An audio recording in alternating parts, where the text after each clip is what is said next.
Um, Hi, everyone. Um, I'm here to talk about tests, and a lot of people have already done that. So,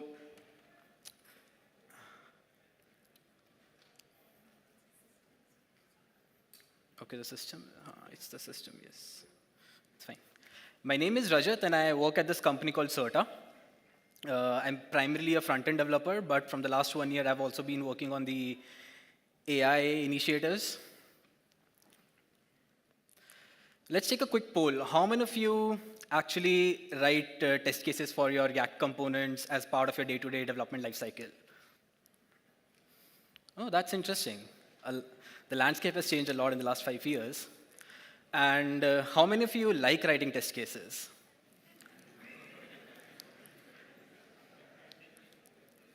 And why is that? Like, I mean, for the people who have raised hands, hats off. But you guys seriously need to get some life. For the rest of them, which is the majority, why do you think you don't like writing test cases? Is it because they are hard?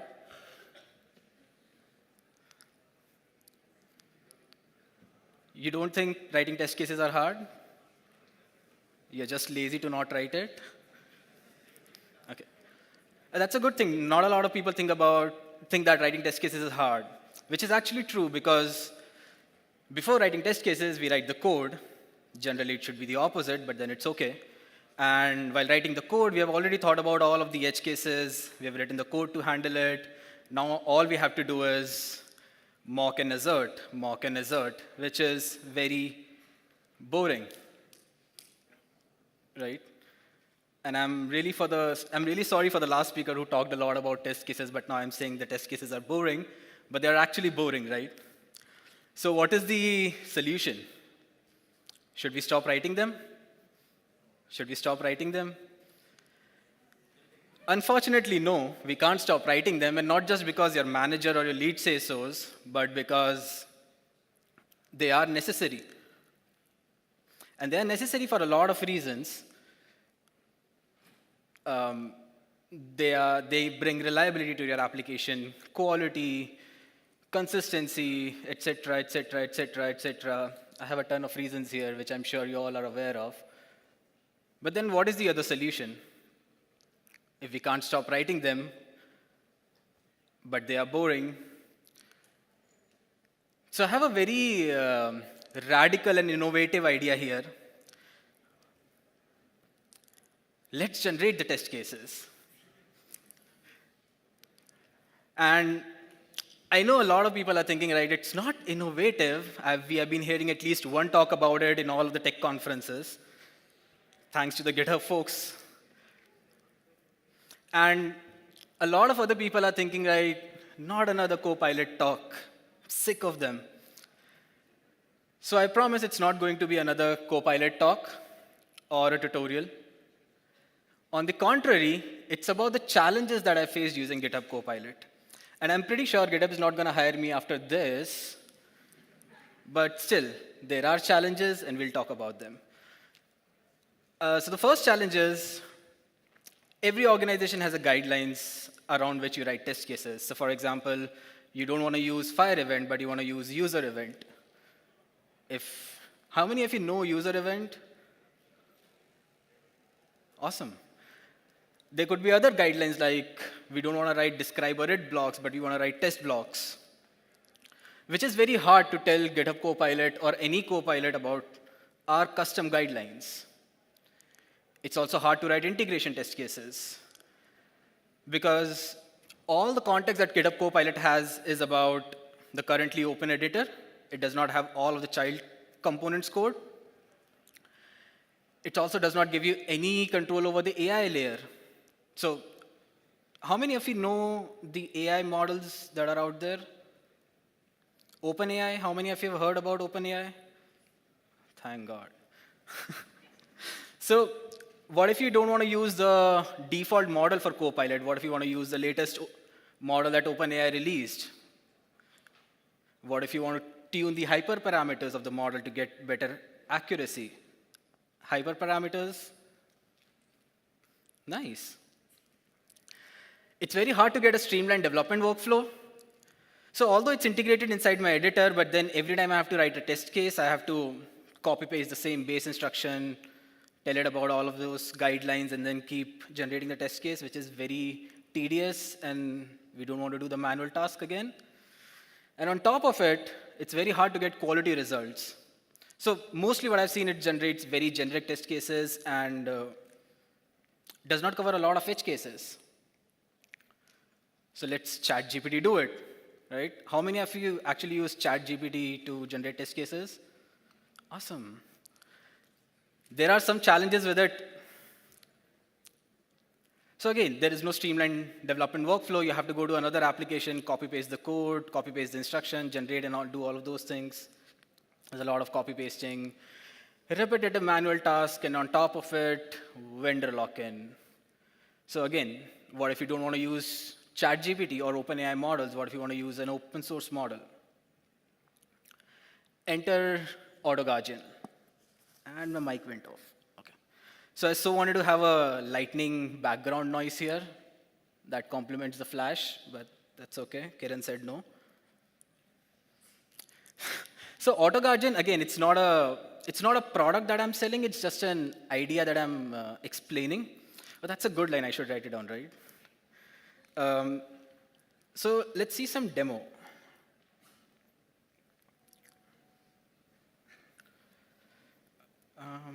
Okay.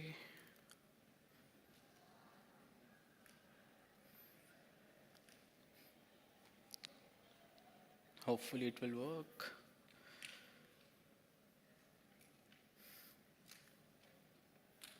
Yep.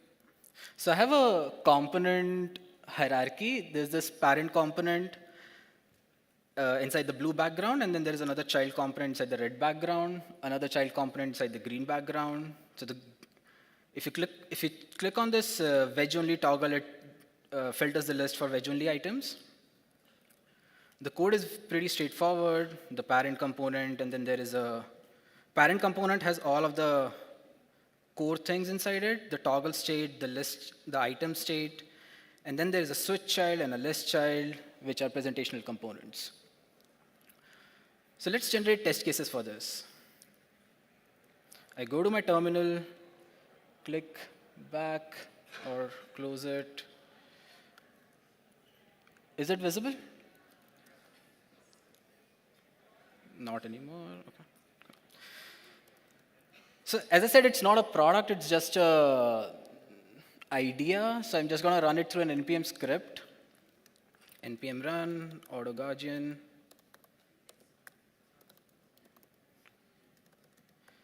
It takes the, let me do this. It should be fine now, yeah.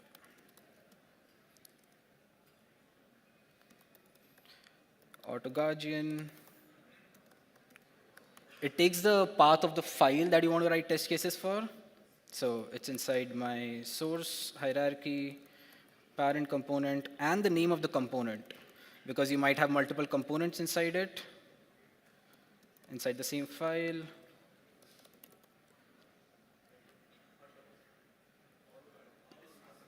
Thank you.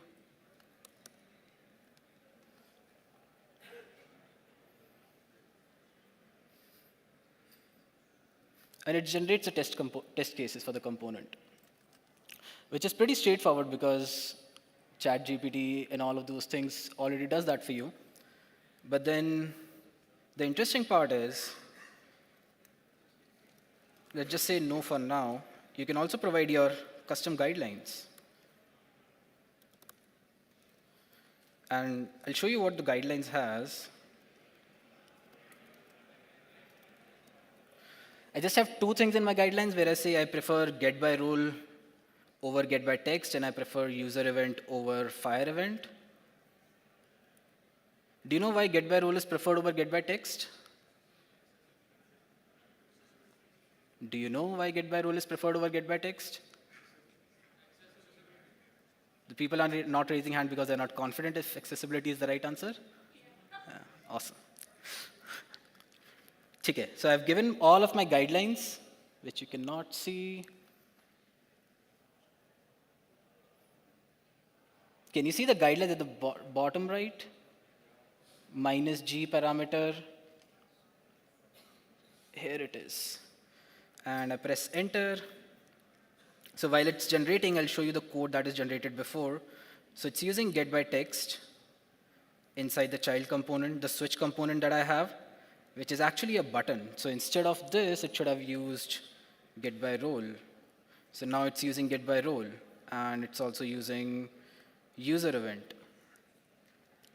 Now, one could argue that I could just copy paste all of these things inside ChatGPT and make it work, right? That is true, but then it's about the full product. So it has a configuration file where you can just write the name of the model. You can use an open source model. You can use the latest Anthropic or OpenAI model, or you can provide your own custom instruction. You can have another config. We can provide the path of the guidelines instead of passing it through the CLI. And you can have like 100 other configs similar to this.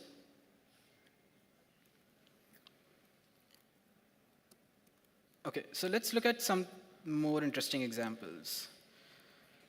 So I say this example is interesting, but not enough, because all of the core, all of the crux of the component is already inside the parent component. So if you read this component's code, you can see all of these things. Like you can generate pretty awesome test cases. So let's go to another component. I have a page component, which just renders to another component, a user container and a dishes list. And both of these are Redux connected component. I'm going to show you the UI of it. This is how it looks. So the blue background is the page component, and then there are two child components, user details and dishes list. Both of them are accessing Redux. So the page component is not aware if they're accessing Redux or not. So if you just read the code of the page component, you don't know what the child components are doing. And then there is a very straightforward presentational component inside the user details component. So let's try and generate test cases for it. Using the CLI was a bad idea. Yep. Let's still try it. Clear the console, which you cannot see. Yep. Perfect. So I'm going to run again npm run auto guardian -p source. It's not hierarchy this time, it's Redux connected, page, and -page. So it's the part to the file again, and the name of the component that I'm writing test cases for.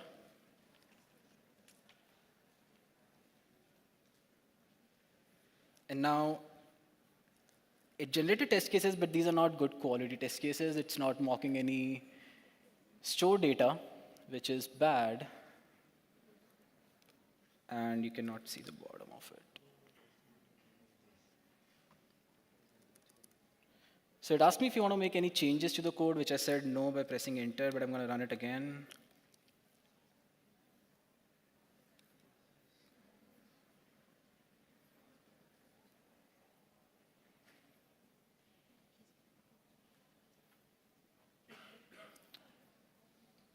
So I'm going to say,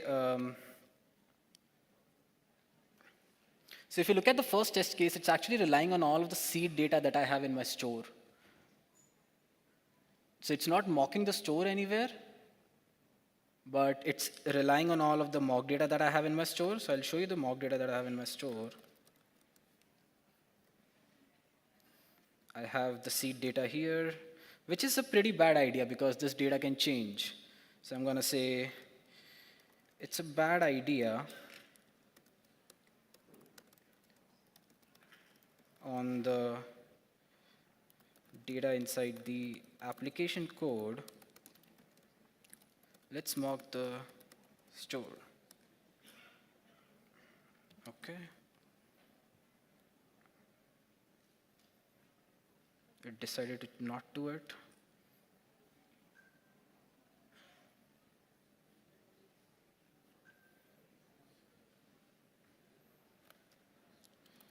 Let's mock the store and not,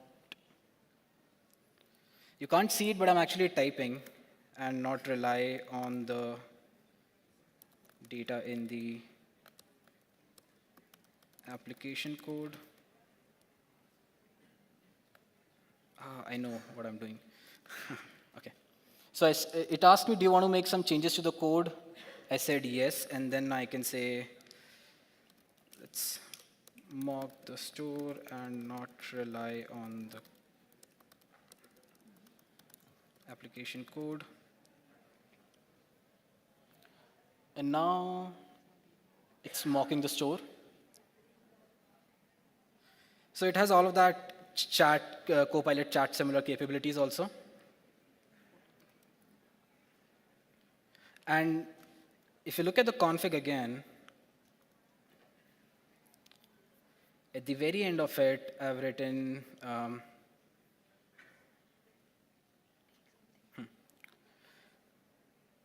for the edge cases that are not covered by the code, do not generate any test cases.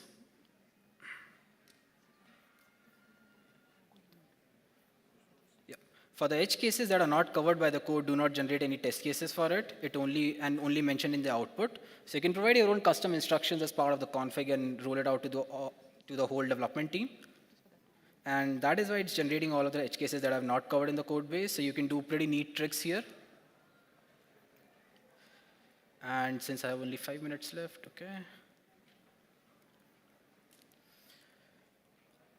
So if this does not seem interesting to you or does not have a lot of value addition, I would like you to take just one takeaway from this talk, which is leverage AI as much as possible.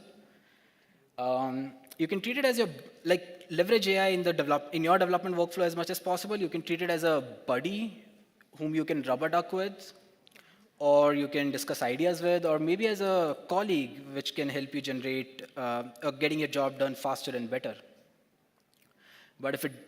But again, it's not a replacement. AI is not a replacement, so you do have to come to these conferences. Otherwise, who will listen to Kiran and I? And finally, if you think this is interesting, the idea of having a config and being not able to rely on Copilot or having a vendor lock-in with ChatGPT, all of the code of AutoGuardian is available on GitHub. It's a very rudimentary code, but there are a lot of open tasks here, so if anybody wants to contribute to one of the open source projects, feel free to do that. And finally, for any slides, talk, or any discussions around AI and writing test cases, please reach out. All of the slides and talk recording will be soon on my LinkedIn and Twitter. Thank you.